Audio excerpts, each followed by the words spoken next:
হওয়া আওয়ামী লীগ সরকারের আমলে শুল্ক ফাঁকি দিয়ে কোটি টাকার গাড়ি বিলাস করেছেন সাবেক এমপি মন্ত্রীরা।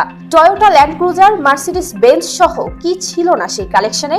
এমপিদের এই তালিকায় রয়েছেন ব্যারিস্টার সুমন, সাকিব আল হাসান, নায়ক ফেরদৌস সহ আরো অনেকে। জানা গেছে, শুল্কমুক্ত সুবিধায় 51 জন সংসদ সদস্য গাড়ি আমদানির উদ্যোগ নিয়েছিলেন। তাদের মধ্যে 10 জনের গাড়ি দেশে এসেছে। সরকার পতনের আগে 6 জন গাড়ি খালাসও করে নিয়েছেন। সরকার পতনের পর বাকি 4 জনের গাড়ি আটকে দিয়েছে কাস্টমস।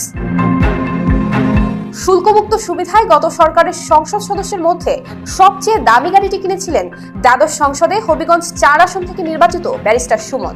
জাপানের টয়োটা ব্র্যান্ডের ল্যান্ড ক্রুজার FJ 300W মডেলের গাড়িটির আমদানি মূল্য দেখানো হয়েছে $1,11,000 বা 1,26,00,000 টাকা। বিলাসবহুল এ ধরনের গাড়ির শুল্ক হার 826.60%।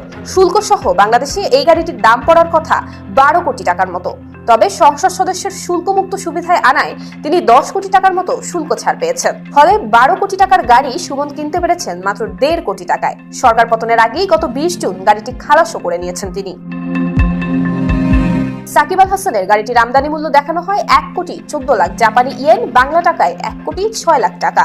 এই গাড়িরও শুল্ক হার 826.60%।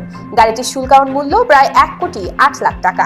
এই হিসেবে গাড়িটির শুল্ক কর আসে 8,92,00,000 টাকা। সংসদ সদস্য হিসেবে শুল্কমুক্ত হওয়ার সুবিধা পেয়েছেন সাকিব আল হাসান। শুধু অগ্রিম কর বাবদ 5,39,000 টাকা পরিশোধ করতে হয়েছে তাকে।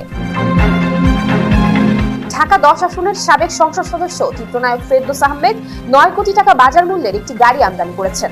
তিনি শুল্ক ছাড় পেয়েছেন 8 কোটি টাকা। এছাড়া ব্রাহ্মণবাড়িয়া 5 আসনের ফয়জুর রহমান, নাটোর 1 আসনের আবুল কালাম এবং লক্ষ্মীপুর 3 আসনের গোলাম ফারুকও 9 কোটি টাকা বাজার মূল্যের গাড়ি আমদানি করে 8 কোটি টাকাই শুল্ক ছাড় পেয়েছেন। সব মিলিয়ে খালাস হওয়া 6টি গাড়িতে 51.5 কোটি টাকা শুল্ক সুবিধা পেয়েছেন সাবেক